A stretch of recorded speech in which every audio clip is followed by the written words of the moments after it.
I want you to know that it's okay for you to put yourself first, and it is okay for you to create boundaries, especially with those close to you. Because, I've been doing the inner work for a long time. It's, I think, the one thing that kind of gave me my sanity was really when I looked within and telling the truth to myself about myself, and bringing light to all the dark aspects of myself, and going into them.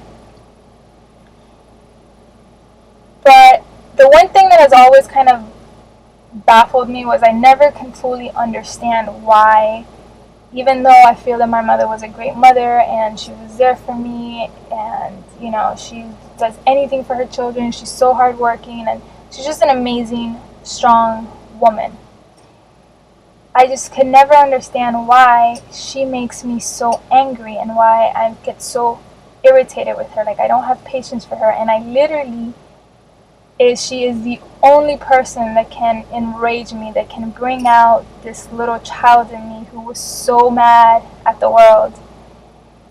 And I don't like that feeling, but I've always been baffled because I was like, I am so chill, and I have brought like so much balance into different aspects of myself.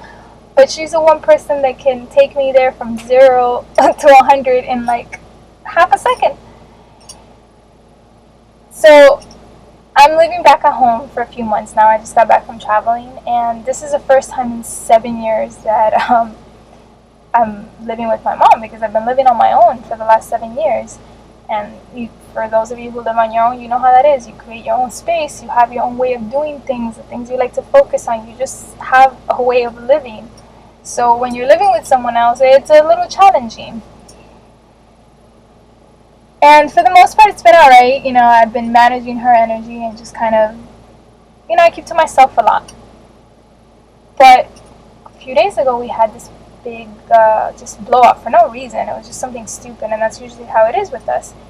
And I remember that after it happened, I just started asking myself and my guides, and it's like, what is this, Stephanie? Why are you so angry? Like, what aspect of this have you not healed? And I remember I asked my guides, I was like, guys, this obviously happened for a reason. There's a trigger here. There's something for me to learn. So I need to know why I am so angry with her. Why does she take me there?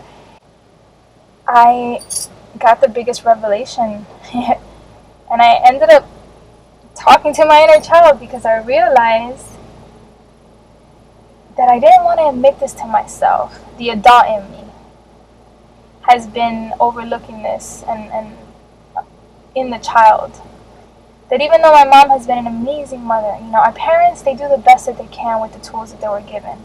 So when we look back and when we're healing aspects of ourselves, it's never about blame. It's never, because it's never out here. Everything that happens to us in this experience is all serving a purpose for us to evolve and to integrate and to become whole, and to recognize that we're not separate from anything or anyone, and really get in touch with the divinity that lies within us. And this is the journey to consciousness, to living within, for awareness. But even though my mother is an amazing mom and she did all these things to take care of me, I still have to look at the fact, which is something I didn't want to look at, is that my little child has been angry with her. And I didn't know why, and I finally was brought to consciousness that my mom has been using me as a child to fulfill her emotional void. She's been dumping all her emotional stuff on me unconsciously since I was a little child. I was always in the middle of anything that she was going through, any problems in the family, any problems with my father or my stepdad, or anything that was going on that was adult related, that no child should really be in the middle. I was always in the middle of everything that was going on with her.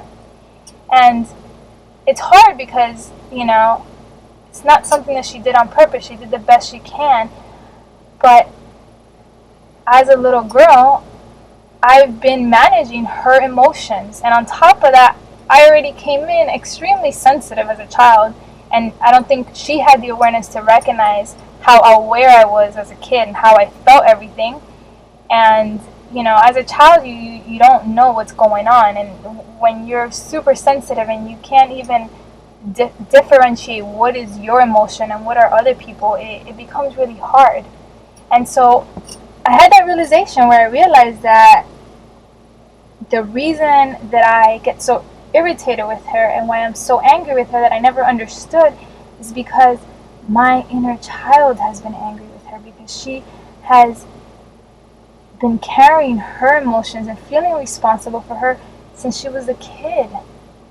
And even though it was hard for me, because I love my mom, but I have to admit to my inner child that, listen, she's just a kid. A kid at 5 years old should not be responsible for their parents' emotions and should not be trying to make their parents feel better, and it's not their job. And we do this a lot. Parents do this a lot unconsciously, because they themselves are broken, and they're doing the best that they can with the tools that they were given. But anyways, I just had this revelation, and I was talking to my inner child, and it was really emotional, being able to integrate that and to allow myself to feel that, and to really just hold my child and say, you know what, it's okay. Like, yes, you have been emotionally responsible for her, and that's, now I understand why it's like I react to her. Like, I don't have any patience for her anymore, because I have created boundaries. And you really start going into awareness, and you really realize and you understand the big picture of it all and how this reality really works. There's no victims, and we are responsible for our own well-being, and nobody can make you happy. Nobody can fulfill and give you the things that you need. That is our job.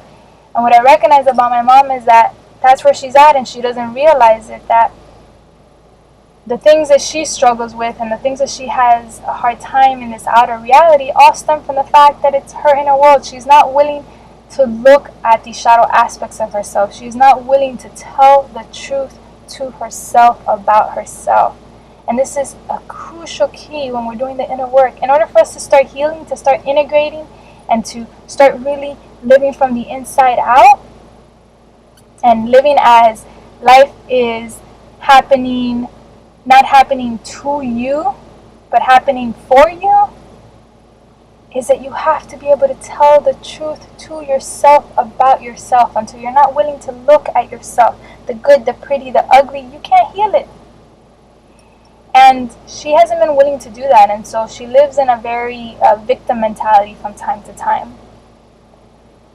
And I had to recognize that it's okay for me to have boundaries, and because I have created boundaries, and sometimes I feel bad because, she's like, you never have time for me. If you're not meditating, if you're not doing this, you're always doing something, and it's just like, well, I have to create these boundaries because I have a very specific way that I live my life.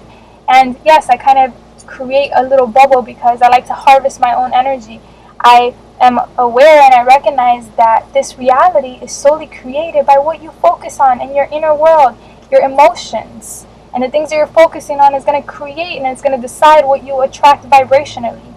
So I'm very mindful of the things that I like to focus on. She likes to watch the news and talk about all the things that are going on in the world, which is what is.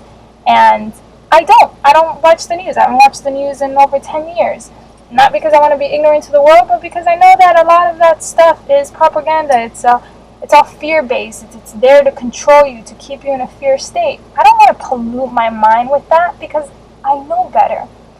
And, my mom is where she is, and that's okay. And I have come to accept that she is where she is, and I love her for it, and I'm not trying to change her. And when she's ready, and she's shifted a lot, and I'm extremely proud of her. But what I gained from the experience of us really clashing and me stopping to ask myself really why, and having my inner child come forth and give me the message, really helped me to integrate, because I was able to cry it out. I was able to hold my child and to let her know that, you know what, it's okay for us to put ourselves first. And I recognize now why for a long time it was really hard for me to differentiate between my emotions and other people's. And I, for a while growing up, was somebody who would cater to everybody else's needs, and nobody would ever know about me. I wasn't open, and I was always taking care of people's emotional needs for so long, until I realized that that wasn't working, that I needed to start taking care of my own. So I realized where the pattern comes from. And, I'm in a different space now. I'm really more about me and making sure that my needs are being met. So it was just really interesting, because being back home now gave me the opportunity to really set those boundaries in a way where it's not just over the phone and then I don't have to see her. I have to see her. I have to be in her space. I have to share her energy. So I have to set boundaries and let her know, hey, when I wake up in the morning, I like my space. I don't like to talk right when I get up in the morning. I don't want to talk about what I need to do or what you want me to do or some shit on the news. Like, I want to wake up. I want to take my time. I want to have my coffee. I want to think about and start building up my focus. Like, I have certain things that I do.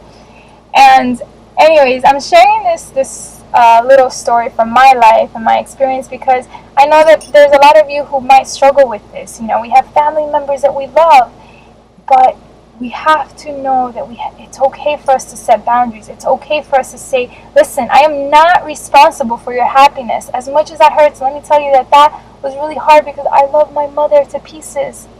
But I have come to accept that she is responsible for her life. And I can't make her life my responsibility. I cannot be responsible for making her happy, because it is impossible. It is impossible for us to ask of another person to fulfill us, to fill the void, to make us happy. That is insanity. And we do that to a lot of people. And that's how, if we don't heal these things, this is how these things turn into patterns. And then when we have relationships, we are in these bad cycles of codependency and narcissism and all kinds of things. So it's really important for us to look at ourselves, to look at our shadow aspects, and to recognize that you can put yourself first and that you should nurture yourself. Give yourself the things that you didn't get as a child. This isn't about blame. This isn't about, becoming a victim. This is about empowering yourself and living from the inside out, and realizing that everything that is happening in your life is just giving you an opportunity to grow, to evolve. Because listen, the only thing that our soul cares about is growth. And now we can choose to grow through struggle or through joy. But at the end of the day, your soul only cares about its own evolution. And the beauty is that you get to decide if you're going to grow through joy or struggle. And if you're going to grow through joy, you do that when you decide to live from the inside out, when you decide to live as if life is happening for you, and you realize that you always have a choice and you can give life meaning and events, because really life is pretty neutral. Events are pretty neutral. It's only when we're living from the outside in, when we are so separate from ourselves, when we feel that life is happening to us, that we have no control, that we feel victims to life. But you always have a choice. So I love you guys, and I will talk to you soon.